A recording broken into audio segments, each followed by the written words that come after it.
నమస్తే, welcome to క్యూనిస్. నేను మీ మధు. మిత్రులారా, మార్చి 30 ఆపరేషన్ కగార్ పేరుతోని అటు మావోయిస్టులను ఏరివేస్తాం, తర్వాత ఎవరైతే అర్బన్ నక్సలైట్లు ఉన్నారో వాళ్ళని కూడా ఏరివేస్తామని చెప్పేసి కేంద్రం మాట్లాడుతున్నది. సో ఇదే అంశాన్ని మనతో పాటు చర్చించడానికి విమలక్క గారు ఉన్నారు. అక్క, ఫస్ట్ ఆఫ్ ఆల్ ఆపరేషన్ కగార్ని ఎట్లా చూస్తారు? ఇంకెట్లా చూడడం ఏముంది, తీవ్ర నష్టం కలిగించే పద్ధతిలో ఆపరేషన్ కగార్ పేరుతోటి ఎక్కడికక్కడ అడవిని జల్లెడబడుతూ, అడవిని విధ్వంసం చేస్తూ, అడవిని కార్పొరేట్ శక్తులు కట్టబెట్టడానికి చేస్తున్నటువంటి కుట్రలో భాగమే ఆపరేషన్ కగార్. అది జగమెరిగిన సత్యం, అందరూ చర్చించుకుంటున్నటువంటి విషయమే. ఇవాళ మనం కొత్తగా మాట్లాడుకునేది ఏం లేదు. కాకపోతే ఆ అడవిని ఎట్లా కాపాడుకోవాలి, అడవిలో జీవనం కొనసాగిస్తున్నటువంటి ఆదివాసీ బిడ్డల్ని ఎట్లా కాపాడుకోవాలనేటువంటిది ముఖ్యం. బయటి ప్రపంచం అంతా కూడా ఈ అడవితోటి మాకేం పని, ఆదివాసీలతోటి మాకేం పని అనుకుంటే బయట ఉన్నటువంటి ప్రపంచం కూడా మిగలదనేటువంటి విషయం ఆలోచించుకోవాల్సినటువంటి అవసరం కూడా ఉన్నది. ఎందుకంటే అడవులు ఉంటేనే మనకు ఆక్సిజన్ ఉంటుంది. ఆ అడవులను ఆదివాసీ బిడ్డలు కాపాడితేనే అడవులు బతుకుతాయి. కాబట్టి అడవులను ఆదివాసీ బిడ్డలను కాపాడుకోవాల్సినటువంటి అవసరం, ఆవశ్యకత బయట ఉన్నటువంటి ప్రపంచానిది. తప్పనిసరిగా మనుషులు అనుకునేటువంటివి ఎవరైనా సరే తప్పనిసరిగా ఆ దిశగా ఆలోచించాల్సినటువంటి అవసరం ఉంటుందని నేను భావిస్తున్నాను. ఇప్పుడు ప్రస్తుతం ప్రజలకి మావోయిస్టుల అవసరం ఉందంటారా? ప్రజలకి మావోయిస్టుల అవసరం ఉంది, మావోయిస్టులకి ప్రజల అవసరం ఉంది. కాబట్టి ప్రజలు తప్పనిసరిగా మావోయిస్టులు అనేటువంటి వాళ్ళు ఎవరో పైనుంచి ఊడిపడ్డటువంటి వాళ్ళు కాదు. ఈ సమాజంలో నెలకొన్నటువంటి పరిస్థితులే వాళ్లను ఆ రకంగా తయారు చేసినటువంటిది. కాబట్టి నక్సలిజం అనేటువంటిది దోపిడీ పీడనలకు వ్యతిరేకంగా పుట్టినటువంటిది, అణిచివేతలకు వివక్షతలకు వ్యతిరేకంగా పుట్టినటువంటిది, అవినీతికి వ్యతిరేకంగా పుట్టినటువంటిది. కాబట్టి ఇవన్నీ ఉన్న తర్వాత ఇంకా నక్సలిజం అనేటువంటిది ఎప్పటికీ ఉంటుంది. కానీ అది ఎవరి వల్ల కాదు అనేటువంటిది చాలా స్పష్టం. కానీ 50 సంవత్సరాలు విప్లవోద్యమంలో ఉన్నోళ్ళు కూడా ఇప్పుడు లొంగిపోయి అది అట్టర్ ఫ్లాప్ పందా అని చెప్పేసి మాట్లాడుతున్నారు. అది వాళ్ళని అడిగితేనే బాగుంటుంది, ఎందుకు మాట్లాడుతున్నారు అని అట్లా అనేటువంటిది. సరే, ప్రస్తుత పరిస్థితులు ఎట్లా ఉన్నాయి ఏంటి అనేటువంటిది అనుకున్నప్పుడు ఆ పరిస్థితులకు అనుగుణంగా ఏ కార్యాచరణ రూపొందించుకుంటే బాగుంటుంది అనేటువంటి విషయం కూడా వాళ్ళే చెప్పాల్సినటువంటి అవసరం ఉంటుంది. అందుకనే మనం 50 ఏళ్ళు, మీరే అంటున్నారు 50 ఏళ్ళుగా అజ్ఞాతంలో ఉన్నటువంటి అడవిని అంటిపెట్టుకొని ఉన్నటువంటి వాళ్ళు ఇవాళ బయటకు వచ్చి ఈ రకంగా మాట్లాడుతున్నారు అని. 50 ఏళ్ళుగా వాళ్ళు చేసినటువంటి దాన్ని కూడా మనం ఆలోచించాలి. కన్నవాళ్ళని, ఉన్న ఊరిని, అయిన వాళ్ళని అందరినీ వదులుకొని, వాళ్ళ చదువులను, ఉద్యోగాలను వదులుకొని అక్కడి దాకా వెళ్ళి ఇంతకాలం అందులో పనిచేశారు. మరి ఈ టైంలో వాళ్ళు ఎందుకు ఇలా చేసిండ్రు అనేటువంటి దాన్ని బహుశా వాళ్ళని అడిగితేనే సమాధానం వస్తుందనేది నా అభిప్రాయం. నెక్స్ట్ టార్గెట్ మీలాంటి నాయకులు, ప్రజా సంఘాల నాయకులు అర్బన్ నక్సలైట్ల పేరు మీద వీళ్ళని కూడా ఎరివేస్తామని చెప్పేసి కేంద్రం అంటున్నారు. అంటే వాళ్ళు చేసినో లేదో కానీ మీరు చేసేటట్టున్నారు ముందుగాల. అంటే టార్గెట్ అంటే నిజం మాట్లాడితే అర్బన్ నక్సలైట్ అంటే ఇంకా దానికి మనం ఏం చేయలేము. నిజాలు మాట్లాడిన వాళ్ళందరినీ అర్బన్ నక్సలైట్లు అంటే ప్రజలందరూ కూడా వస్తారు. మరి ప్రజలందరినీ ఏరుపారేసి దేన్ని ఏలుకుంటారు అనేటువంటిది దేశ పాలకులకు ఒక సూటి ప్రశ్న అందరూ వేస్తున్నారు. అరుణోదయం నుంచి మేము కూడా వేస్తున్నాము. కాబట్టి భారతదేశం అంటే ఏ ఒక్కరిదో కాదు, అందరిది. ఈ దేశాన్ని కాపాడుకోవాలనేటువంటి స్పృహ మనందరికీ ఉండాల్సినటువంటి అవసరం ఉన్నది. కాబట్టి ఈ దేశంలో ఉన్నటువంటి బిడ్డలు నక్సలైట్లు కూడా, నక్సలైట్లు అంటే వేరే ఎక్కడి నుంచో ఊడిపడ్డ వాళ్ళు కాదు, లేకపోతే వేరే ప్రాంతంలో ఉన్నటువంటి వాళ్ళు కాదు. ఈ దేశంలో ఉన్నటువంటి పౌరులే. ఈ సమాజంలో నెలకొన్నటువంటి, ఇంతకుముందు మాట్లాడుకున్నట్టు, ఈ సమాజంలో నెలకొన్నటువంటి పరిస్థితులే వాళ్ళని అట్లా తయారు చేసిందనేటువంటి చాలా స్పష్టం. కాబట్టి ఆ పరిస్థితులు లేకుండా చేయాల్సినటువంటి పాలకులు దాని గురించి మాట్లాడినటువంటి వాళ్ళని నేరస్తులను చేసి చూపిస్తున్నటువంటి తీరు చాలా అన్యాయం. కాబట్టి ఇప్పటికైనా మించిపోయింది లేదు. అవన్నీ కూడా విరమించుకోవాల్సినటువంటి అవసరం ఉన్నది దేశ పాలకులు. అట్లనే అడవిని విధ్వంసం కాకుండా, పర్యావరణ విధ్వంసం కాకుండా చూడాల్సినటువంటి బాధ్యత పాలకులది. కానీ పాలకులు అవన్నీ కూడా విస్మరిస్తున్నారు. కనీసం ప్రజలన్నా, ఈ దేశంలో ఉన్నటువంటి పౌర సమాజం అంతా కూడా ఖచ్చితంగా అడవులను, ఆదివాసీ బిడ్డలను కాపాడుకోవాలని, ఈ దేశంలో నెలకొన్నటువంటి పరిస్థితుల పట్ల అవగాహన చేసుకొని ఐకమత్యంగా ఐక్య ఉద్యమాల్ని నిర్మించాల్సినటువంటి బాధ్యత మనందరి మీద ఉందని నేను తెలియజేసుకుంటా ఉన్నాను. అంతేకాకుండా ఒక బలమైనటువంటి సాంస్కృతికోద్యమం కూడా ముందుకు రావాల్సినటువంటి అవసరం, ఆవశ్యకత ఇవాళ ఉన్నది. అందుకోసమే ఇవాళ భావజాలం, సాంస్కృతిక రంగాలలో వర్గ పోరాటాలు అనేటువంటి అంశంపైన విరసం మిత్రులు పెట్టినటువంటి ఈ మహాసభలు కూడా అదే సూచనను చేస్తున్నాయి. కాబట్టి ఆ రకంగా తప్పనిసరిగా పౌర సమాజం ఆలోచించాలని మిత్రులందరినీ కూడా కోరుతున్నాను. చివరిగా ఒక పాట రూపంలో ఏం చెప్పాలనుకుంటున్నారు? ఎవరో ఒకరు ఎప్పుడో అప్పుడు పుడుతారులే మళ్ళీ మళ్ళీ, ఎవరో ఒకరు ఎప్పుడో అప్పుడు పుడుతారులే మళ్ళీ మళ్ళీ, జగతి వేదనే ఆ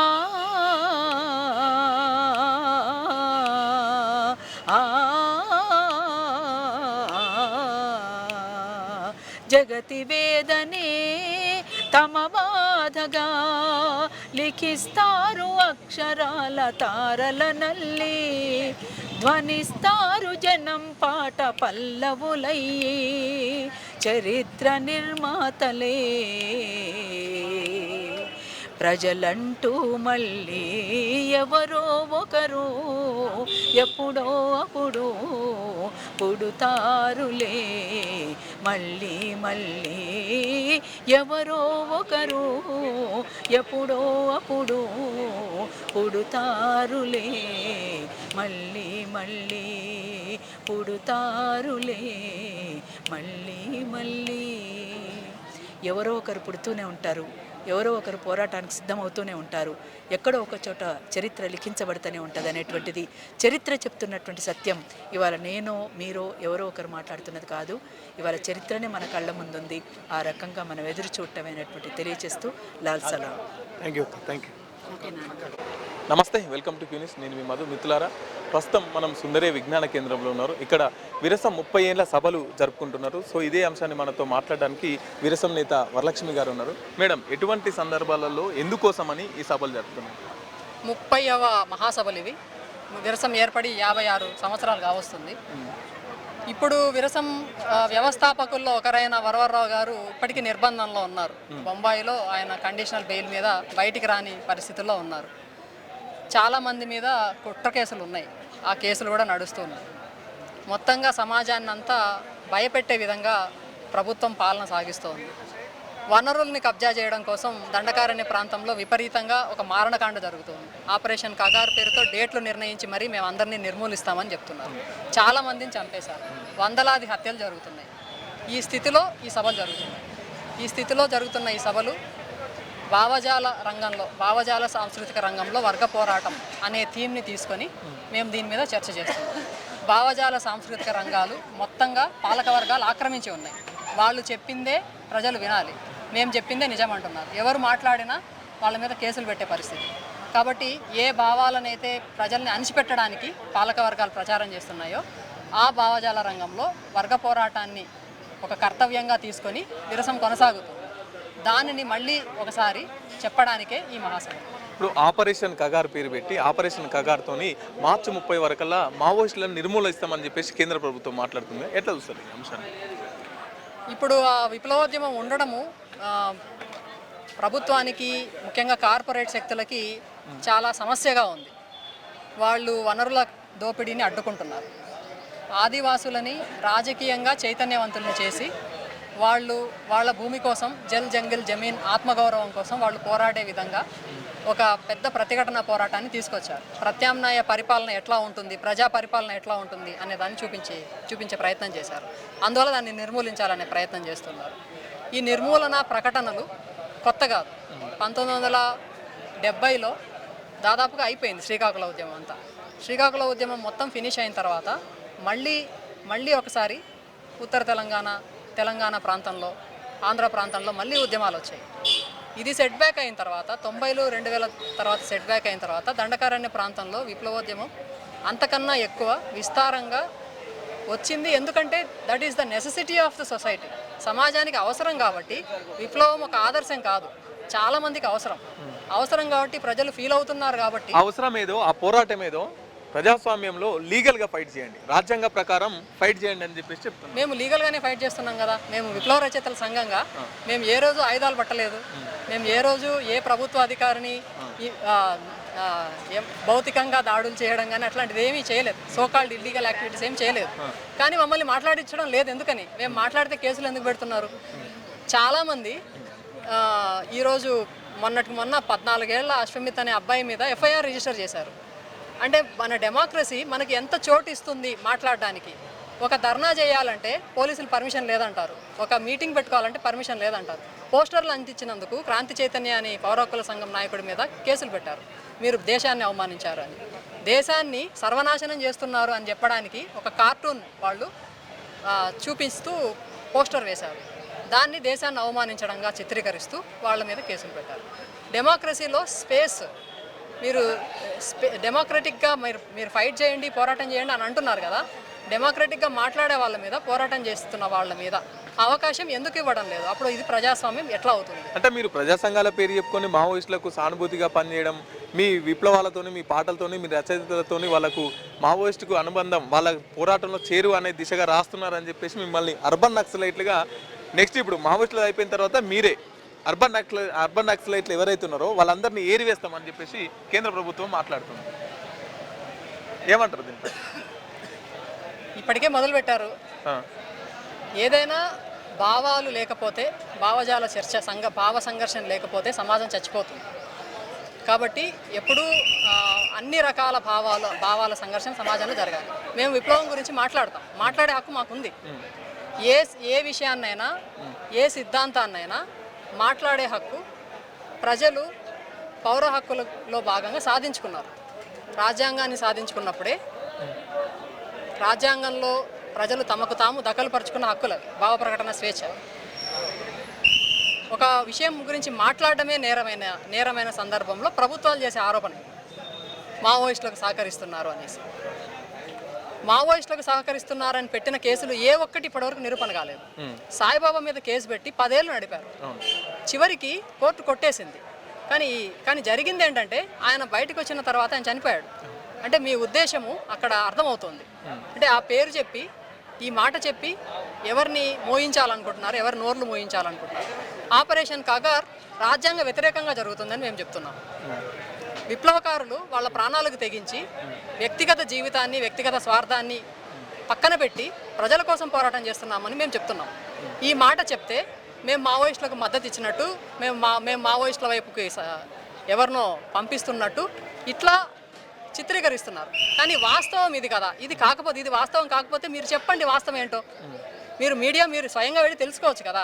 ఇప్పుడు విప్లవ రచయితల సంఘం మావోయిస్టులని జనజీవన స్రవంతిలో కలువమని చెప్తుందా, లేకపోతే మీరు మీ పోరాటాన్ని మీరు కొనసాగించమని చెప్తున్నారు? జనజీవన స్రవంతి అనేది పెద్ద భ్రాంతి. జనం లేకుండా ఉద్యమం ఉండదు.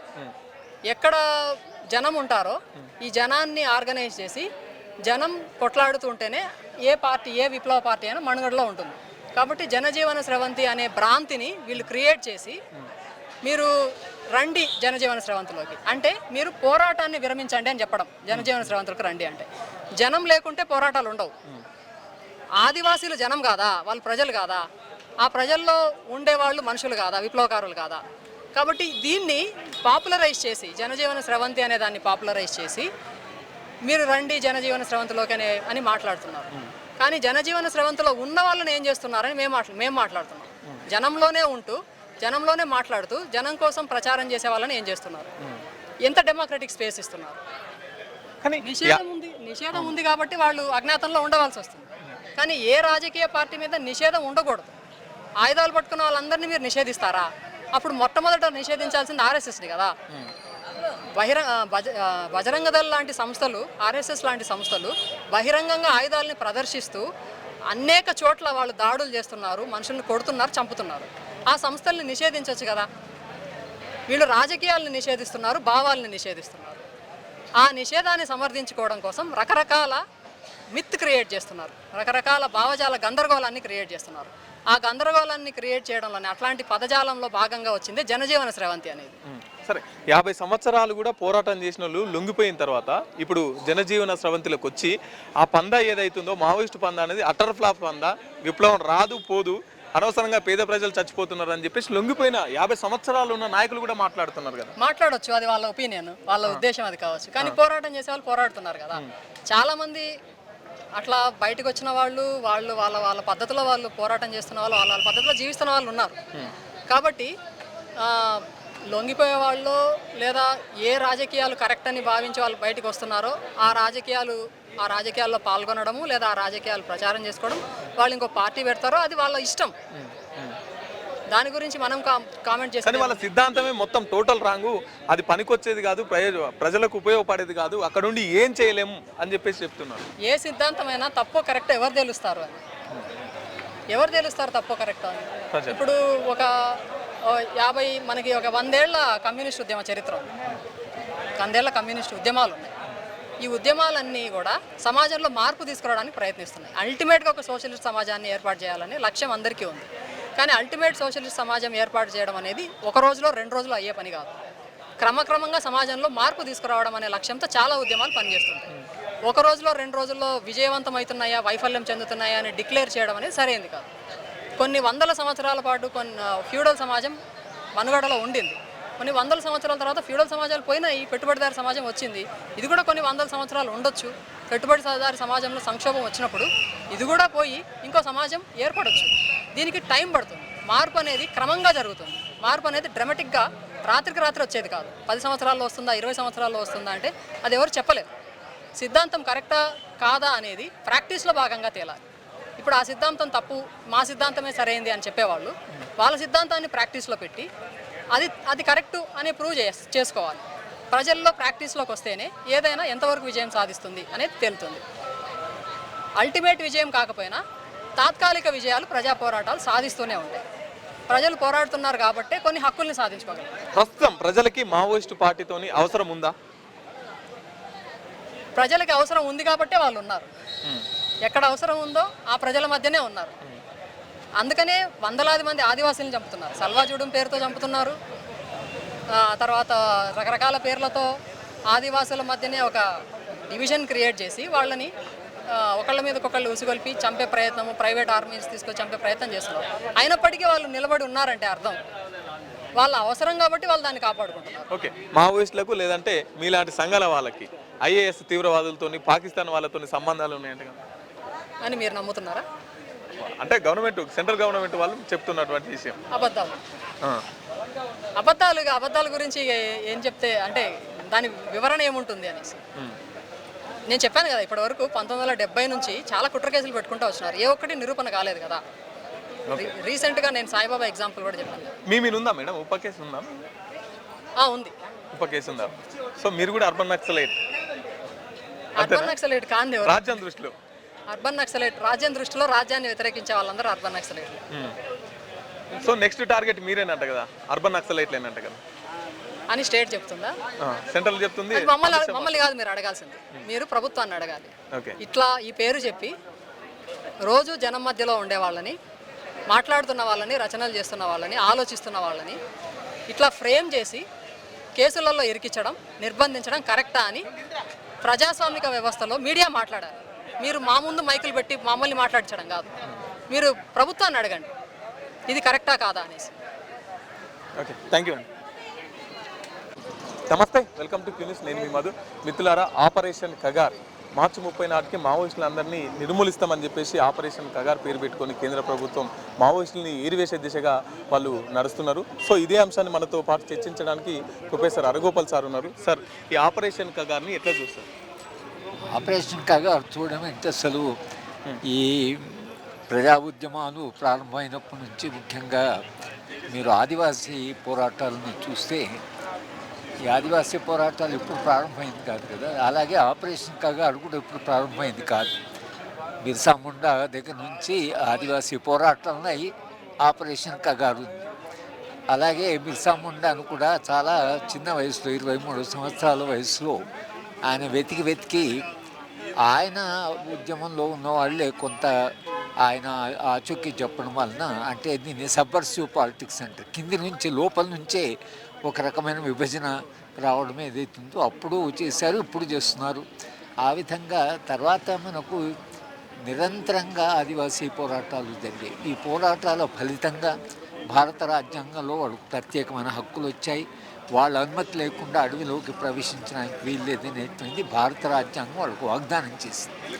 ఆ వాగ్దానం చేసే సందర్భంలో జైపాల్ సింగ్ గారు మేము ఎప్పుడు రాజ్యాన్ని విశ్వసించలేదు, మొదటిసారిగా మాకు అనుమానమే ఉంది, అయినా కూడా మీ మీద విశ్వాసం పెడుతున్నామని ఒక అనుమానాన్ని ఆయన రాజ్యాంగ సభలో జైపాల్ సింగ్ గారు చెప్పారు. కనుక ఇవాళ జరుగుతున్నదంతా ఒక రకంగా ఆదివాసీ పోరాటాల యొక్క కొనసాగింపే. కొమరం భీం కానివ్వండి, అల్లూరి సీతారామరాజు కానివ్వండి, ఇవాళ వచ్చిన మార్పు అంటే ఏంటంటే వాళ్ళు ఏమంటున్నారు అంటే ముఖ్యంగా మార్చి 30 నాటికల్లా మావోయిస్టు పార్టీని మొత్తం నిర్మూలిస్తామని చెప్పేసి శ్రీకాకుళం పోరాటం అవుతుంది అంటారు వాళ్ళతో. శ్రీకాకుళం పోరాటం అలా చేశారు, ఆదివాసుల పోరాటాలన్నీ కూడా అంతం కాలేదు కదా. ఇప్పుడు జైపాల్ సింగ్ చంపితే ఆదివాసీ పోరాటాలు ఆగిపోలేదు కదా. ఆదివాసీ పోరాటాల వల్లనే మనం కొన్ని హక్కులని వాళ్ళకి ఇచ్చి రామని చెప్పి వాళ్ళ అడవిలోకి ప్రవేశించవలసిన అవసరం ఏమొచ్చిందంటే ఒక నూతనమైనటువంటి ఒక న్యూ లిబరల్ మోడల్ ఏదైతే వచ్చిందో ఈ న్యూ లిబరల్ మోడల్లో అదాని అంబానీ తర్వాత దీంట్లో మనం చాలా వేగంగా అభివృద్ధి చెందాలంటే ఖనిజాలను తోవడం అనేది చాలా వేగంగా జరగాలంటున్నారు. దానికి ఖనిజాలు తోవడానికి ఆదివాసులు మొదటి నుంచి వ్యతిరేకించారు. ఇవాళ మరింత గట్టిగా వ్యతిరేకిస్తున్న సందర్భంలో అదానీ అంబానీ చేసిన వాగ్దానాన్ని అమలు చేయడం కొరకని ఆపరేషన్ కగారు చెప్పి 30 మార్చి వరకు వాళ్ళకి అప్పచెప్తామనేటువంటి వాగ్దానం చేశారు. కాబట్టి వాళ్ళు రాజ్యాంగాన్ని పక్కకు పెట్టి చట్టబద్ధ పాలన పక్కకు పెట్టేసి ప్రజాస్వామ్య విలువలను పక్కకు పెట్టేసి వాళ్ళు మనుషుల్ని వెళ్ళి అటు చంపడానికి రాజ్యాంగం అనుమతి లేదు, దాన్ని ఎక్స్ట్రా జ్యుడిషియల్ కిల్లింగ్స్ అంటారు.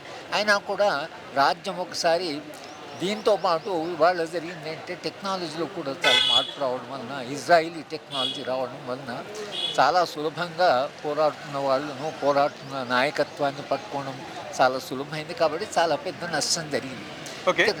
ఏంటంటే ఆపరేషన్ కగారు సక్సెస్ఫుల్లే అయింది అనుకుందాం. అయిన తర్వాత జరిగేది ఏమిటి? ఖనిజాలని మీరు అప్పచెప్తారు. ఖనిజాలను అప్పచెప్పినప్పుడు ఖనిజాలు తవ్వే క్రమంలో నిర్వాసితులు అవుతారు, ఆదివాసులకు రక్షణ లేకుండా పోతుంది. అప్పుడు ఆదివాసుల భవిష్యత్తు ఏమిటనేటువంటి ప్రశ్న ఇవాళ. అయితే ఆదివాసులు అలా వెనక్కిపోయేవాళ్ళు కాదు, అటు పోయేవాళ్ళు అయితే బిర్సా ముండా తర్వాత ఇలాంటి ఉద్యమాలు ఉండేవి కాదు. కానీ బిర్సా ముండా తర్వాత కూడా ఇవాళటి కూడా ఉద్యమాలు కొనసాగుతూనే ఉన్నాయి. ఆదివాసీలు అడవి మీద వాళ్ళకు ఉండే హక్కులను అంగీకరించి ఒకవేళ మనం ఖనిజాలు తీసుకోవాలన్నా వాళ్ళ అనుమతి తీసుకొని మన అడవిలోకి వెళ్ళడం అనేది ప్రభుత్వాలు చేయగలిగితే బాగుంది. కానీ కార్పొరేట్లకి ఖనిజాలను అప్పచెప్పడం కొరకు ఆదివాసుల యొక్క భవిష్యత్తును మనము ఒకవేళ వాళ్ళు విధ్వంసం చేస్తే రేపు ఈ 150-200 ఏళ్ళుగా కొనసాగుతున్న ఉద్యమాలు ఏదో ఒక రూపంలో అవి తప్పకుండా కొనసాగుతాయి. ఇప్పుడున్న పరిస్థితిలో మాత్రం ఆపరేషన్ కగారుకు వచ్చినటువంటి టెక్నాలజీ, దానికి వచ్చిన అంతర్జాతీయంగా వచ్చిన మద్దతు వలన ఈ సామ్రాజ్యవాదం ఏది అంటే మీరు ఇవాళ మన సైన్యం మన పోలీసు వెళ్ళి మన ఖనిజాలు తీసుకుంటాము అంటున్న ఏదైతుందో దీనికి మీరు ట్రంప్ వెళ్ళినవాడు ఒక వెనిజులా అధ్యక్షుడిని అరెస్ట్ చేశాడు. ఇవాళ పోయి నేను గ్రీన్లాండ్ పోతా అంటున్నాడు. అదే పద్ధతి ఇక్కడ. మన దేశము మన ప్రజలు మనము అసలు ఇవి ఖనిజాలను మనం వాళ్ళ అనుమతితో ఒప్పుకొని శాంతియుతంగా అది చేస్తే బాగానే ఉండేది. శాంతి చర్చలు జరపండి, వాళ్ళతో మాట్లాడండి అనేటువంటి ఒక ప్రయత్నం కూడా మేము చేశాం. కానీ ఆ ప్రయత్నానికి ప్రభుత్వం స్పందించలేదు. కానీ ఈ మారణకాండ ఏదైతుందో ఇది ప్రజాస్వామ్య భవిష్యత్తుకు చాలా ప్రమాదం అనేటువంటిది మనం గుర్తించాలి.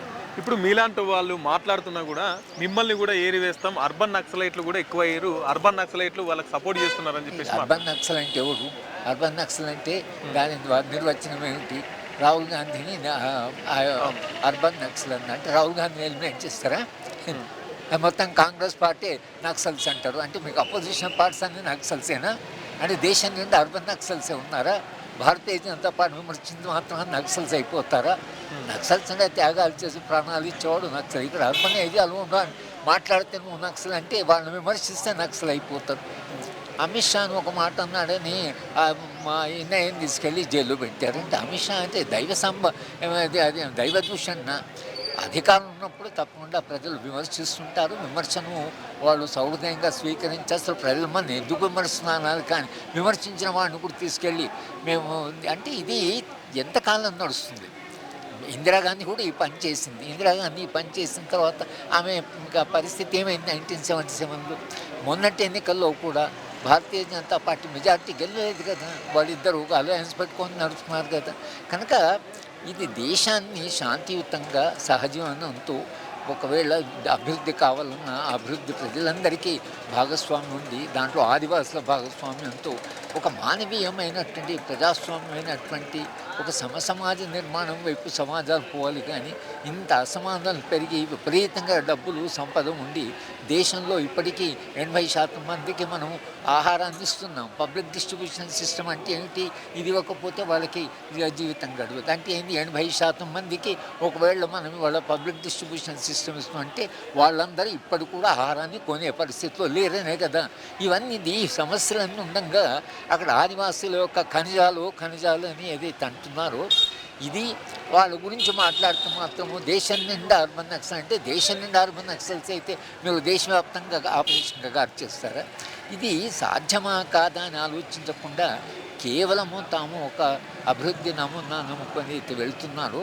దీని గురించి తప్పకుండా పునరాలోచించాలి. దేశంలో శాంతి రావాలి. ఆదివాసుల జీవితాలు మెరుగైన జీవితం వచ్చి వాళ్ళకు ఆరోగ్యము, తర్వాత విద్య, వాళ్ళకు పనిచేసడానికి హక్కు, వాళ్ళ జీవితము ఇంకా చాలా డిగ్నిఫైడ్గా ఉండగా బతికే ఆ దిశగా పోతే తప్పించి ఆపరేషన్ కగారుతో ఆగేది కాదు.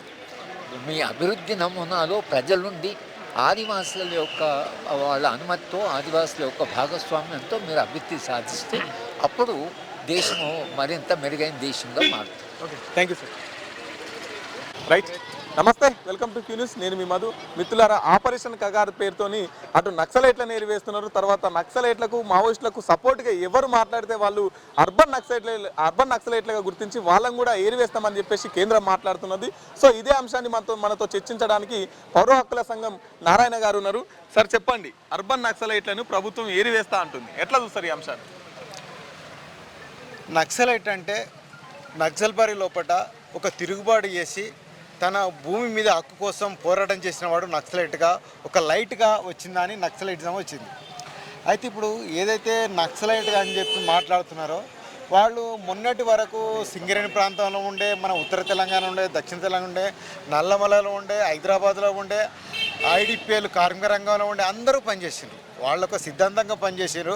వాళ్ళు ముఖ్యంగా తెలంగాణ ప్రాంతంలో వాళ్ళు అడుగుపెట్టని జాగలేదనుకుంటా. అటువంటి స్థితిలో వాళ్ళు ఎక్కడ ఉంచలేని పరిస్థితిలో వాళ్ళు ఒక పైపు నల్లమలకు, తర్వాత ఆదిలాబాద్ దండక అడవికి, తర్వాత ఇప్పుడు ఛత్తీస్గఢ్ దండకారణ్యంకి వెళ్ళింది అనేది మనందరికీ చూస్తున్న సత్యం. అయితే ఇది గత 50 ఏళ్ళుగా జరుగుతున్న దాని మీద 2024 నుంచి మోడీ ప్రభుత్వం కార్పొరేట్ల ఒత్తిడి మేరకు నేను ఒక 2 నెలల్లో వాళ్ళని మొత్తం నిర్మూలించేసి అక్కడ నుండి సహజ సంపదను మీరు తీసుకోవడానికి మీకు అవకాశాలు కల్పిస్తున్న మాటతోటో మరి మొత్తంగా ఏంటంటే అక్కడ ఉన్న ఆదివాసులతోటి లేదా ప్రజలకు మేము రక్షణగా ఉంటామని చెప్పి ప్రజా ఉద్యమాలు నిర్వహిస్తున్న మావోయిస్టులను నిర్మూలిస్తానని చెప్పి తేదీ ప్రకటించి మరీ అక్కడ ఒక యుద్ధాన్ని కొనసాగిస్తున్నారు. ఇది నిజంగా ప్రజాస్వామ్య వ్యవస్థలో ఏ ప్రభుత్వం కూడా చేయకూడని పని. ఎందుకంటే సహజ సంపద మీద ప్రజలకే హక్కు ఉంటుంది తప్ప కార్పొరేట్లకు, సామ్రాజ్యవాదులకు కాదు. అది మావోయిస్టులైనా మాట్లాడినరు, నక్సలైట్లైనా మాట్లాడినరు, ఎవరైనా మాట్లాడతారు. కానీ ఎవరైతే ఈ దేశాన్ని గురించి మనం పట్టించుకోవద్దు అనుకున్నారో వాళ్ళు మాత్రమే మాట్లాడతారేమో. ఈ ముగ్గురు కాబట్టి విషయం ఏంటంటే ఇప్పుడు మనం అర్బన్ నక్సల్ పేరుతోటి మొత్తంగా ఇప్పుడు ఇంకొక దూకుడు వస్తుంది. ఏంటంటే ఎవరైనా సరే ప్రశ్నించినా, ప్రభుత్వాన్ని నిలదీసినా, మొన్న ఒక ఉత్తరప్రదేశ్ 14 ఏళ్ల బాలు మాట్లాడిన కేసులు నమోదు చేస్తామని చెప్పి ఒక స్థితి తీసుకొస్తున్నారు. ఇది సరైన విధానం కాదు. ఎందుకంటే ఇప్పుడు అన్ని రాజకీయ పార్టీలు ఉన్నాయి. ఒక రాజకీయ పార్టీ ఇంకో రాజకీయ పార్టీని తీస్తున్నారు. ఆ రాజకీయ పార్టీ కూడా ప్రశ్నిస్తున్నారు. ఎందుకు మనకి ఇక్కడ చూడండి, ఇప్పుడు ఫోన్ ట్యాపింగ్ కేసు విషయంలో కానీ, లేకపోతే ఎన్కౌంటర్ల విషయంలో కానీ, లేదంటే సజ్జనార్ కేసు విషయంలో కానీ, కేటీఆర్ కేసీఆర్ చేసిన విషయంలో కానీ, మల్లన సాగర్ కూల్చివేత విషయంలో కానీ అన్ని రాజకీయ పార్టీలు మాట్లాడుతున్నాయి. కానీ ఏ రాజకీయ పార్టీ కూడా అంత స్పష్టంగా మాట్లాడతలేదు. ఒక రాజకీయ పార్టీ ఇంకో రాజకీయ పార్టీను నిలువరించడం కోసం, దాన్ని బలహీనపరచడం కోసం దాడులుగా కనిపిస్తున్నాయి. అంటే నేనేమంటున్నానంటే అన్ని పార్టీలు అందరూ క్వశ్చన్ చేస్తున్నారు కానీ మావోయిస్టులకు సపోర్ట్ చేస్తలేదు. కానీ కొన్ని ప్రజా సంఘాలు మావోయిస్టులకు సానుభూతిగా మాట్లాడుతున్నాయి. వాళ్ళని అర్బన్ నక్సలైట్లు ఇప్పుడు ఈ ఉన్న రాజకీయ పార్టీలు అన్నీ కూడా ఇప్పుడున్న రాజకీయ పార్టీలు ఉన్నాయి ఎక్సెప్ట్ బీజేపీ అన్ని రాజకీయ పార్టీలు వాళ్ళు ఉంటే బాగుండేదని రేవంత్ రెడ్డే మాట్లాడింది కదా నిజామాబాద్ రైతుల సభలో. రైతులు నక్సలైట్లు ఉండాలని కోరుకుంటాడు. మరి దాన్ని ఏమంటాం? పోనీ ఇప్పుడున్న కేసీఆర్ లేకపోతే మన ఏదైతే బీఆర్ఎస్ పార్టీ ఉందో టీఆర్ఎస్ ఉందో అందులో సహకారాన్ని ఎక్కువ దాని సానుభూతిపరులు ఉన్నారని మనందరికీ తెలుసు. వాళ్ళు లేకుండా ఉద్యమం సక్సెస్ కాలేదు, తెలంగాణ సాధించబడలేదు. మరి వీళ్ళందరూ కూడా ఒక ప్రజాస్వామిక పోరాటాలకు వచ్చి తెలంగాణ సాధించుకోవడంలో చాలా ముందుకొచ్చారు కదా. అంత ఇప్పుడు మీరు ఒక్కసారి అడగండి, అసలు బీఆర్ఎస్లో ఉన్న వాళ్ళందరూ కూడా వాళ్ళ సానుభూతి పరలేకొచ్చి అని మాట్లాడతారు. ఏవైనప్పటికీ కూడా అందరూ కూడా ఒక రకంగా ప్రశ్నించే గొంతకలు మన మన హక్కుల గురించి మాట్లాడాలనుకున్న వాళ్ళే ఇట్లా ముందుకు వచ్చారు. అట్లా అని చెప్పి ఇప్పుడు రాజకీయ పార్టీలు అన్నీ కూడా ఒక ఎక్సెప్ట్ బీజేపీ అన్ని పార్టీలు మావోయిస్టులకు ఒక రకంగా సపోర్ట్ చేసినవి. 2004లో చర్చలు జరిగినాయి. చర్చలు జరిగినప్పుడు వైఎస్ రాజశేఖర రెడ్డి ప్రభుత్వం ఉన్నప్పుడు ఏ ప్రభుత్వం చర్చలను సపోర్ట్ చేయలేదు, ఏ ప్రభుత్వం అది మావోయిస్ట్ పార్టీ వెనక నిలబడలేదు. అందరూ మాట్లాడారు కదా. మావోయిస్టులు అధికారం రావాలంటే ఖచ్చితంగా మావోయిస్ట్ పార్టీ నిషేధం ఎత్తివేస్తాం, నిర్బంధం తగ్గిస్తామని మాట్లాడిన ప్రతి ఒక్కరు కదా. ఆ క్రమంలోనే ఇప్పుడు ప్రతి ఒక్క పార్టీ అట్లా వచ్చింది. ఇప్పుడు కేసీఆర్ అయితే నక్సలైట్ ఎజెండే తన ఎజెండా అన్నాడు. అంతెందుకు 1984 చూడండి, నక్సలైట్లే దేశభక్తులని ఎన్టీ రామారావు అన్నాడు. మరి ఆయనకే భారతరత్న కావాలంటున్నారు. మరి అదే ఎన్టీ రామారావు నక్సలైట్లే దేశభక్తులు అన్నాడు కదా అని చెప్పి ఏ మీడియా కానీ ఏ రాజకీయ నాయకుడు కానీ మరి అట్లా మాట్లాడగలుగుతారు? ఇప్పుడు ఎందుకు మాట్లాడలేరు? ఎన్టీ రామారావు నుంచి ఇప్పుడున్న ఈ కేసీఆర్ వరకు లేకపోతే ఇప్పుడున్న రేవంత్ రెడ్డి వరకు అందరూ మావోయిస్టుల మద్దతు తెలిపిన వాళ్ళే కదా. తెలియని వాళ్ళు ఎవరు ఒకరు చెప్పండి. ఒక బీజేపీ పార్టీ మాత్రం మనకలేదు, కానీ బీజేపీ పార్టీ అధికారంలో రాకముందు వాళ్ళు కూడా మాట్లాడిన వాళ్ళే. ఇదే రఘునందన్ రావు ఎక్కడెక్కడ మరి ఎందుకు వాళ్ళందరినీ కాదని ప్రజా సంఘాల నాయకుల మీద కేసులు పెడుతున్నారు? ఇప్పుడు ఏంటంటే బయట మాట్లాడే వాయిస్ లేకుండా చేద్దాం అనుకుంటాను. బయట మాట్లాడే ప్రజా సంఘాలు నిశ్శబ్దం చేస్తే మీలాంటి జర్నలిస్టులే మాట్లాడతారు. నేను ఏమంటున్నా స్ట్రైట్ గా, మీరు మావోయిస్టు పార్టీ ఉండాలనుకుంటారా? మావోయిస్టులను జనజీవన శ్రావంతిలో కలవాలంటారా? మావోయిస్ట్ పార్టీ ఉన్నా లేకున్నా మావోయిస్ట్ పార్టీ కాకపోతే ప్రజల హక్కుల కోసం ప్రజల సమస్యల కోసం పోరాడడానికి ఇంకో పార్టీ రావచ్చు. అంతేందుకు ఇదే మావోయిస్ట్ పార్టీ కన్నా ముందు మనకు జనశక్తి కావచ్చు, న్యూ డెమోక్రసీ కావచ్చు, ఎన్ని పార్టీలు ఉంటే జనశక్తి ఏర్పడేది 36 సంఘాలతోటి. అట్లా ఎన్నో రకాల సంఘాలు ఉంటాయి. ఇప్పుడు కూడా మావోయిస్ట్ పార్టీ పోతే ఇంకో 100 సంఘాలు వస్తాయి. మీకు సంఘాల మావోయిస్ట్ పార్టీ ప్రధానం కాదు, ప్రజల కోసం ఎటువంటి పోరాటం చేసి హక్కులు సాధించగలుగుతున్నారని ప్రశ్న. నిజంగా ఇప్పుడున్న పార్లమెంటరీ వ్యవస్థ మీరు అన్నట్టే, మీరు మీడియా మాట్లాడినట్టే నిజంగా పార్లమెంటరీ వ్యవస్థ ప్రజలకు అన్ని హక్కులు సమకూర్చినంటే ఈ పోరాటాలను అనవసరం కదా. కానీ మీరే అంటారు కదా, ప్రజాస్వామిక వ్యవస్థ లోపల న్యాయ వ్యవస్థ కూలిపోయింది, పోలీస్ వ్యవస్థ కూలిపోయింది, ఏ వ్యవస్థ కూడా లేదు. అన్నీ కూడా ఏదైతే ప్రభుత్వం అనే అధికారం ఉందో దాని కింద దాని ఆధిపత్యంలోకి వెళ్ళిపోయినాయి. కాబట్టి వ్యవస్థలకు స్వేచ్ఛ లేదు. వాళ్ళు ఒక ఖచ్చితంగా న్యాయబద్ధంగా ప్రవర్తించలేనప్పుడు మరి ఎవరో మాట్లాడే గొంతుక కావాలి కదా. ఆ గొంతుక జర్నలిస్ట్ కావచ్చు, మావోయిస్ట్. ముఖ్యంగా మీ ప్రజా సంఘాల మీద ప్రజా సంఘాలు పేరు పెట్టుకొని మావోయిస్టు పందాను కొనసాగిస్తున్నాయనే ఒక తీవ్రమైన విమర్శ. ప్రజా సంఘానికి దానికి ప్రణాళిక ఉంటుంది, దాని కార్యాచరణ ఉంటుంది. దానికండి మావోయిస్ట్ పార్టీకి దాని ప్రణాళిక ఉంటుందండి. మావోయిస్ట్ ప్రణాళికను మనం ఇంప్లిమెంట్ చేయాలంటున్నా ఏ ప్రజా సంఘానికి అవసరం లేదు.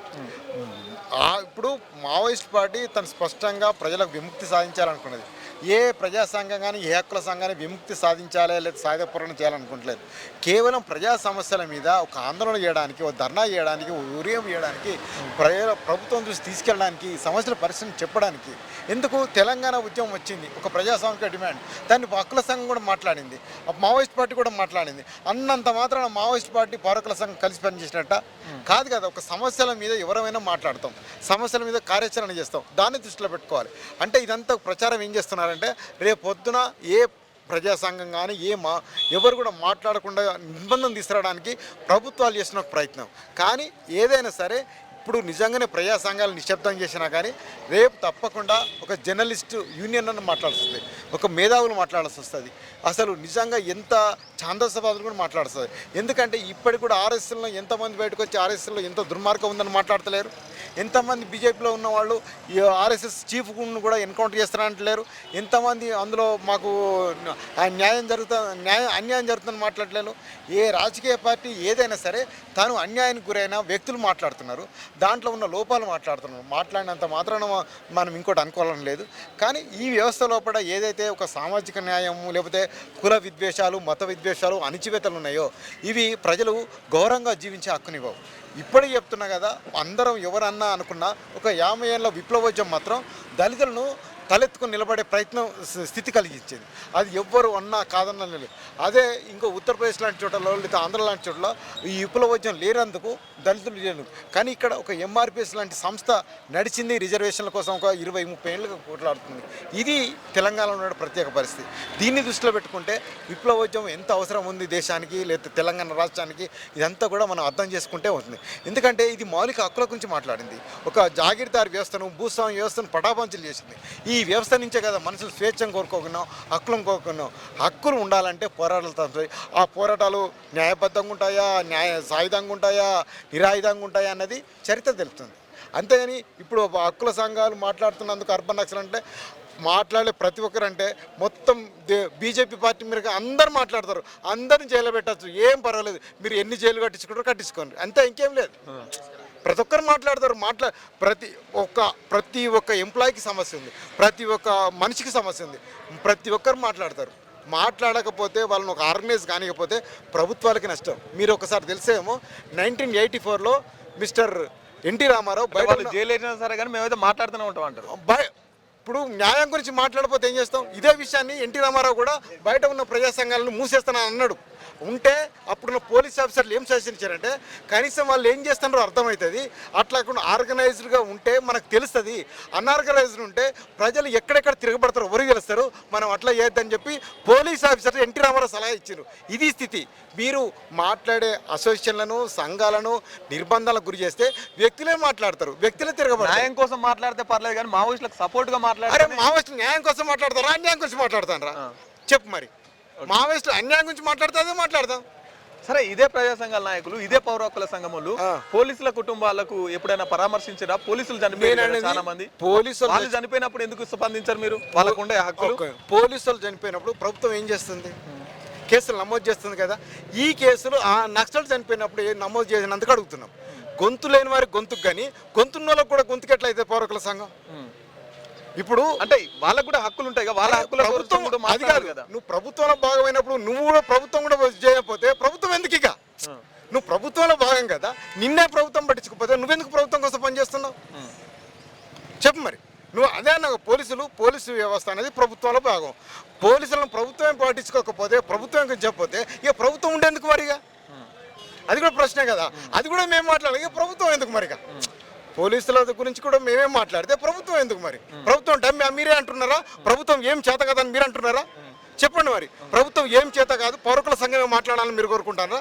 ఒక్కవైపే మాట్లాడడం, ఒక్కవైపు మాట్లాడతాను, న్యాయం కోసం మాట్లాడతాను కదా. ఒక్కవైపు మాట్లాడడం మీరు చిత్రీకరిస్తున్నారు. అంటే ఇప్పుడు మావోయిస్టులు ఉండాలి, వాళ్ళకు సపోర్ట్ గా మేము ఉన్నామని చెప్పి ఉండాలంటలేము. సమస్యలు ఉన్నంతసేపు పోరాటాలు ఉంటాయి. అదే వాళ్ళ వైపున మేము కొట్లాడుతా అనుకున్నాం, వాళ్ళు ఉండాలని చెప్పేసి చెప్తున్నాం. మేము అట్లా చెప్తాను, నువ్వు దాన్ని తిరగాల్సి చేస్తావు. మేము మావోయిస్టులు ఉండాలనుకుంటున్నాం. మావోయిస్టులు కాకపోతే మావోయిస్టులు నిర్మూలిస్తామని డేటా చెప్పింది కదా.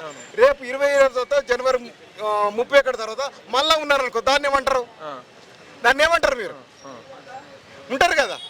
నువ్వు మాట్లాడతావు, నువ్వే వస్తావు, మాట్లాడతావు, నిన్ను మావోయిస్ట్ అంటది. అంటే అట్లా ఉంటారు అనుకుంటారా మీరు? సమస్యలు ఉన్నంతసేపు పోరాటాలు ఉంటాయి. నీకు సమస్య ఉన్నంతసేపు పోరాడతావు. పోరాటాలు లేకపోతే, సమస్య లేకపోతే పోరాడరబ్బా. ఆకలి ఉంటుంది కదా, పోరాడతారు కదా. ఆకలి తీరిందా? నిరుద్యోగ సమస్య ఇప్పుడు ఎంత పెరిగిందో చూడండి. మీరే ప్రజాస్వామికంగా కొట్లాడొచ్చు కదా. అది కాదు, ప్రజాస్వామ్యంగా ఎవ్వరు కొట్లాడతలేరు. ప్రజాస్వామ్యం కొట్లాడి విసిగి చెందితేనే కదా సాయుధ పోరాటం వచ్చేది. సాయుధ పోరాటం ఎప్పుడు వస్తుంది తెలుసా? మళ్ళీ మీరు సపోర్ట్ చేస్తున్నారు. చెప్తా, సాయుధ పోరాటం ఎప్పుడు వస్తుంది తెలుసా? ఇప్పుడు నువ్వు ఉన్నావు, నీ సమస్య గురించి నువ్వు కొట్లాడుతున్నావు. కొట్లాడి అర్థమైనాకనే నువ్వు సాయుధంగా మారుతావు. నువ్వు వ్యక్తిగతంగా తీసుకో, సామూహికంగా తీసుకో, ఎవరైనా తీసుకో. మన సమస్య అనేది సామాజికంగా ప్రజాసంఘం పరిష్కరించబడ్డప్పుడు మనం అక్కడ ఆగిపోతాం కదా. కానీ లొంగిపోయి వచ్చిన వాళ్ళంతా అది అట్టర్ ఫ్లాప్ సిద్ధాంతం అని చెప్పేసి మాట్లాడుతున్నారు. అది మీటింగ్లో మాట్లాడతాను జనరల్ ఆయన ఆ మీటింగ్లో మాట్లాడతాను జనరల్ పబ్లిక్లో వచ్చి మాట్లాడితే చర్చ అవుతుంది కదా. 50 ఏళ్ళు నిలబడే సిద్ధాంతం ఇప్పుడు అటర్ ఫ్లాప్ ఎట్లయింది? మీరే మాట్లాడాలి. అందుకే వాళ్ళు నిజం తెలుసుకున్నారు కాబట్టి బయటకు వస్తున్నాం అంటారు. వాళ్ళు నిజం తెలుసుకున్నారా? మరి ప్రజలకు ఆ నిజం చెప్పాలి. ప్రజలకు ఆ నిజం చెప్తే వాళ్ళు అర్థం చేసుకుంటారు కదా. ఈ రక్తపాతం ఉండదు కదా, ఇంత మరి అది చనిపోయేటోళ్ళు ఉండరు కదా.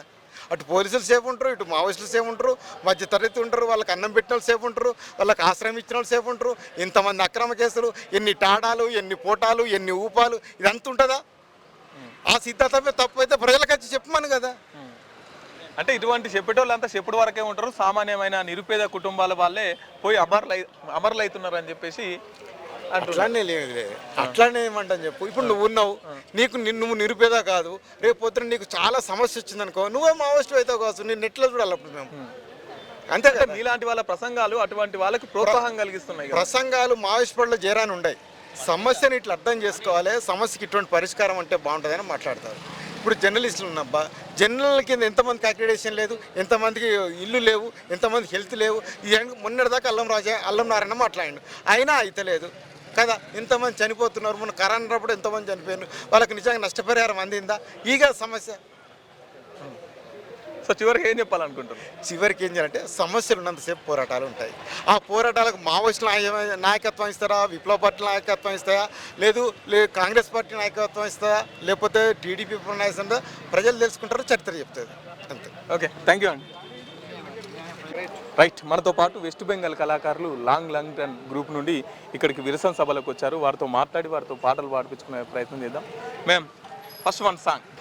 চলছে রাজপথ বিপদ আসন্ন, হাজারো মরে তবু যুদ্ধে সামিল শাসকেরা ফ্যাসিবাদে দুর্গদারে ছড়াবে হুঙ্কার সর্বহারা। মানুষ যখন মিলেছে সুরে, গেয়েছে গান মাথা তুলে, অধিকারে প্রতিরোধে মাথা নত করেনি কভু, আঘাত হেনেছে অবরোধে। বস্তার বা কাশ্মীর, কঙ্গো ফিলিস্তিন, যেখানে মানুষের রক্তে মিশেছে সংগ্রাম, পাল্টা ব্যারিকেড গড়েছি সকলে, ভেঙেছি মূর্তি, গেছি জয়গান। নতুন সূর্য এবার উঠবে, শক্ত হাতে নিয়ে হাতুড়ি স্লোগান তোলো, আর কাস্তে তুলে নাও, কলমে শান দাও, লাল নিশান তুলে লড়াইয়ে যোগ দাও, বুকের রক্তে স্পর্ধা মেশাও। নতুন সূর্য এবার উঠবে, শক্ত হাতে নিয়ে হাতুড়ি স্লোগান তোলো, আর কাস্তে তুলে নাও, কলমে শান দাও, লাল নিশান তুলে লড়াইয়ে যোগ দাও, ডাকছে বিপ্লব, এগিয়ে চলো। ओके मैम, ऑपरेशन कगार मार्च 30 वरकी माओइस्ट टोटल खत्म करेंगे गवर्नमेंट बोला, आप क्या बोला? They have given us a deadline, it seems, and we have seen this happen many times before, and we have also seen revolutionary movements coming in and revolutionary insurgency coming and coming. It's a sea, it's a sea, it's a wild sea, it's a wild wave. It will never stop coming. They can like Jay said, you can kill a man, you cannot kill the revolution. You can threaten, you cannot kill the revolutionary spirit, you cannot kill the movement, you cannot kill the many and many martyrs of the new democratic revolution, because it is immortal, and we people, the normal people, the common people will make it so. Okay, you speak urban Naxalite, total Praja Sanghal leaders, total urban Naxalite to government. The government has tagged anyone and everyone who opposes their interests as urban Naxalites. We have seen people like Stan Swami being termed the same. We have seen people like Seema Azad being termed the same, Umar Khalid and many others. The problem isn't that if the people here are supporting Maoism or supporting the Naxalite movement. The problem to the government is if they are working against the interests of the Adanis and Ambanis. If you are against the cutting down of Aravalli, you are an urban Naxalite. If you are against the demolition of Babri Masjid, you are an urban Naxalite. Basically, if you speak of the interest of the common people, you are an urban Naxalite. If you speak against them, you are a true patriot.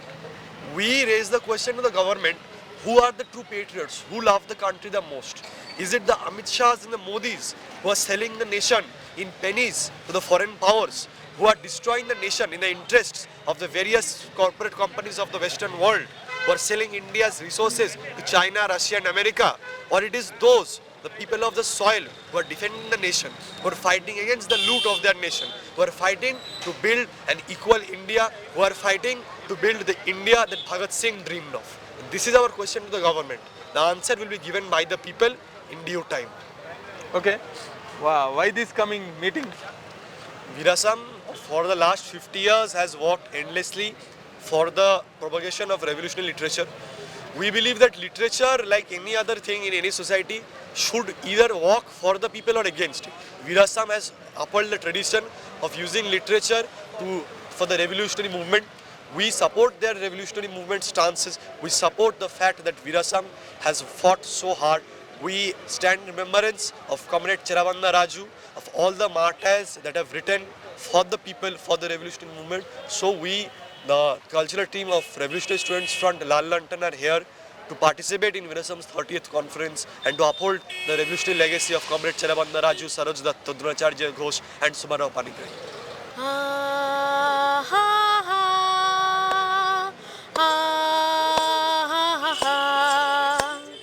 लाल झंडा लेकर comrade आगे बढ़ते जाएंगे, तुम नहीं रहे इसका गम है पर फिर भी लड़ते जाएंगे।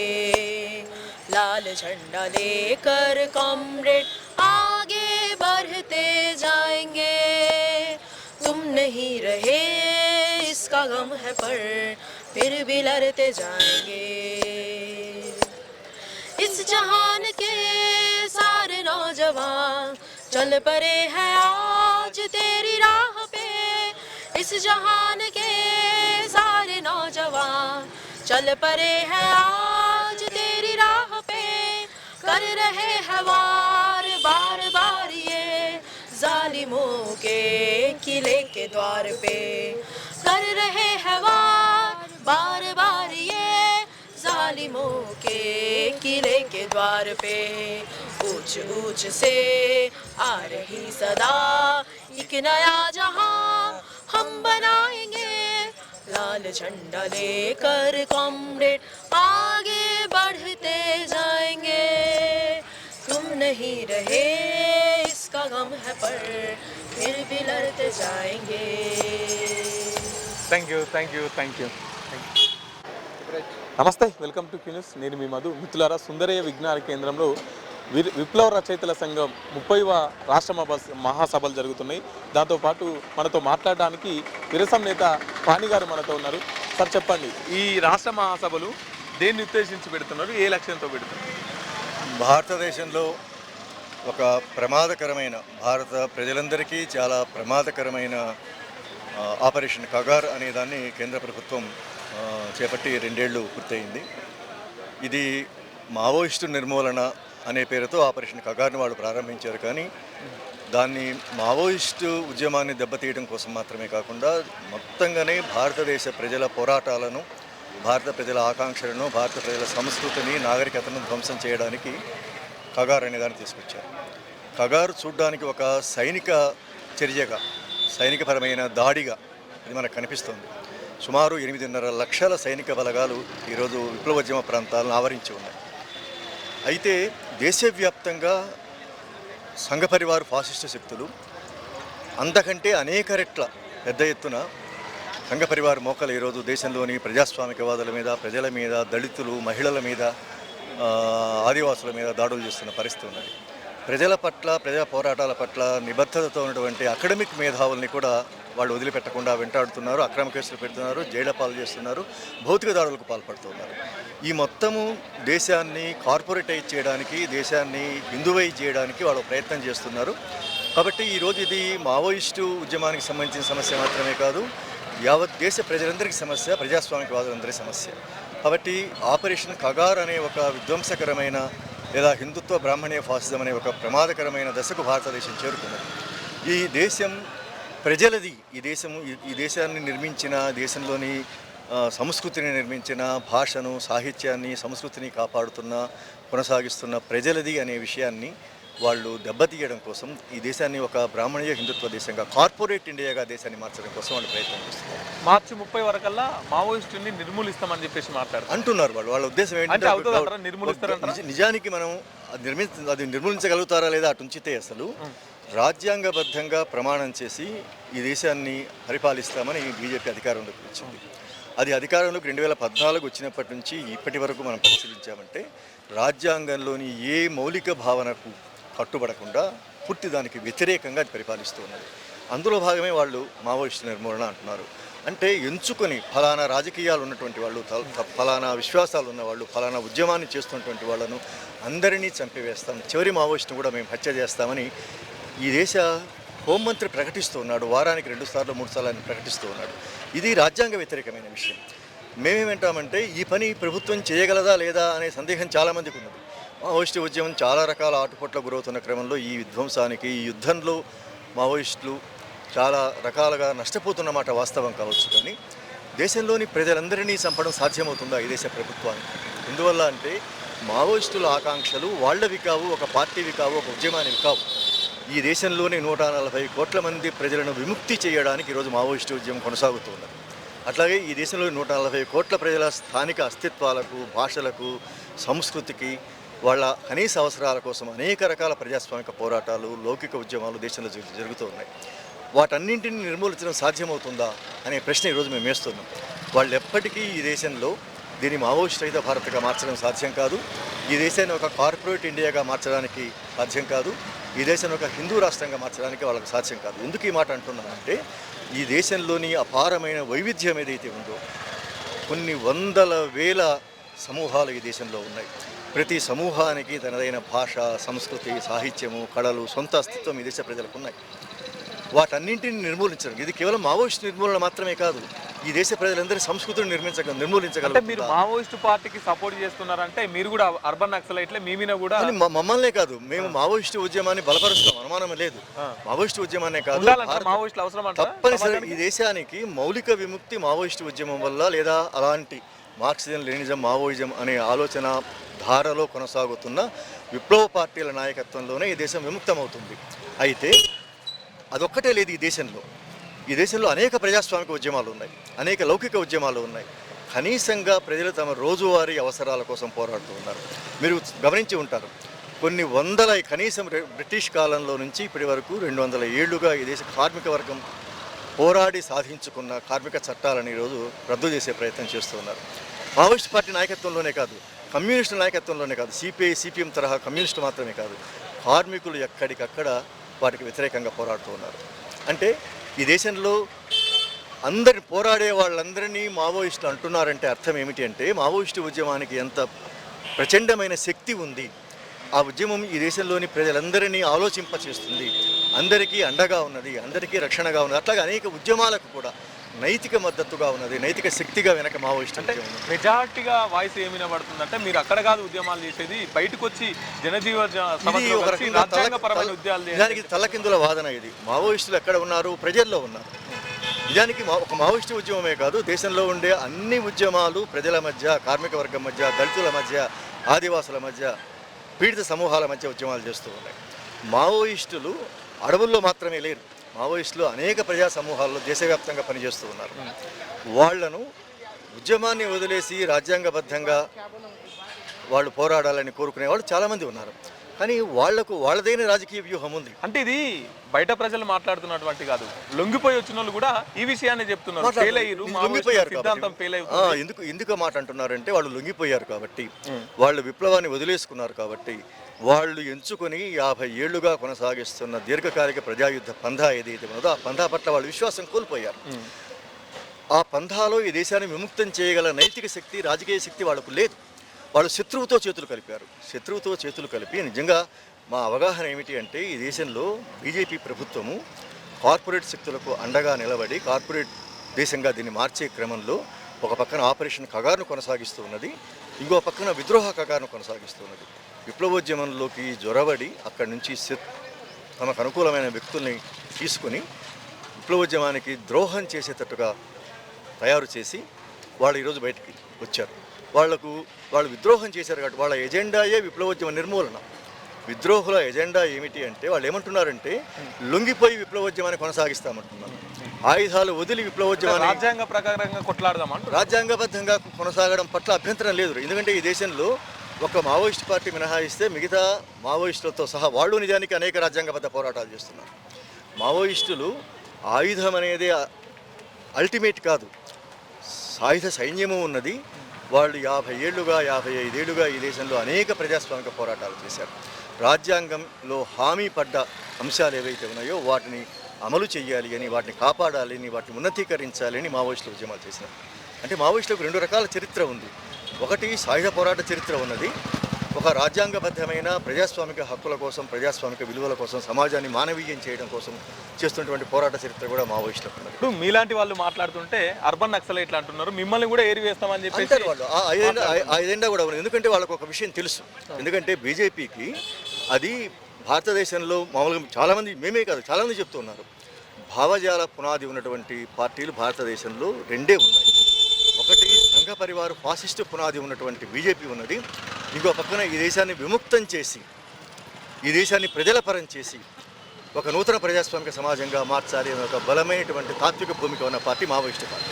కాబట్టి దాన్ని దెబ్బతీయడం కోసం, దాన్ని ఎదుర్కోవడం కోసం వాళ్ళు ఏంటంటే ఆ ఉద్యమానికి అండగా, ఆ ఉద్యమానికి సహాయకంగా, ఆ ఉద్యమ విలువల్ని ప్రచారం చేస్తున్నటువంటి బయట ప్రజాస్వామికవాదులు ఎవరైతే ఉన్నారో వాళ్ళందరినీ అర్బన్ మావోయిస్టులు అంటున్నారు. నిజానికి ఇంకొక విషయం కూడా ఉంది. మావోయిస్టు ఉద్యమంతో సంబంధం లేకుండా, ఏకీభావం కూడా లేని భిన్నమైన అభిప్రాయాలు ఉండే వాళ్ళని కూడా మావోయిస్టులు, అర్బన్ మావోయిస్టులు అంటూ ఉన్నారు.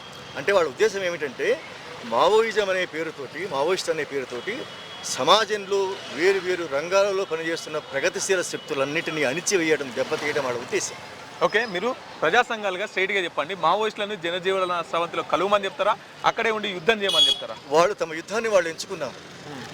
వాళ్ళ యుద్ధం మీరేం చెప్తారు? వాళ్ళ యుద్ధాన్ని వాళ్ళు ఎంచుకున్నారు. ఆ యుద్ధం సరి అయినదని, శాస్త్రీయమైనది, అదే విముక్తిదాయకమని చరిత్ర నిరూపిస్తూ ఉన్నది. వాళ్ళ ఉద్యమం ఆటుపోట్ల గురి కావచ్చు, నిజానికి ఇప్పుడు ఆటుపోట్లు కాదు, ప్రారంభమైనప్పటి నుంచి నక్సల్బరీలో మొదలైనప్పటి నుంచి అనేక సందర్భాలలో ఆటుపోట్ల గురయ్యారు, దెబ్బతిన్నారు, లేచి నిలబడ్డారు, మరింత శక్తివంతంగా లేచి నిలబడ్డారు, ఇప్పుడు కూడా లేచి నిలబడతారు.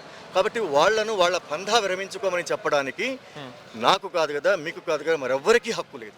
ఎందుకంటే ఎవరెవరు నిరాహార దీక్షల దగ్గర నుంచి సాయుధ పోరాటాల వరకు దేశంలో అనేక ప్రజాస్వామిక పోరాటాలు ఉంటాయి.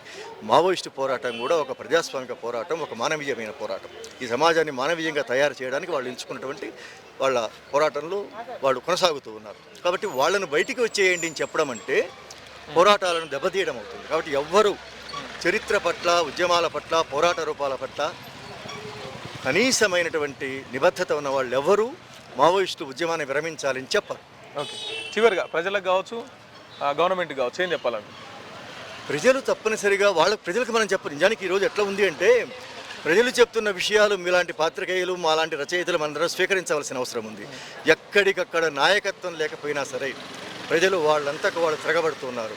ఉదాహరణకి గత 2 నెలల కింద ఆరావళి పర్వత శ్రేణుల్ని కార్పొరేట్లకు అప్పగించడానికి ప్రభుత్వం ప్రయత్నం చేస్తే అక్కడ ఉండే స్థానికులు, ఆదివాసులు పర్యావరణ స్పృహతోటి పెద్ద ఎత్తున పోరాటం చేశారు.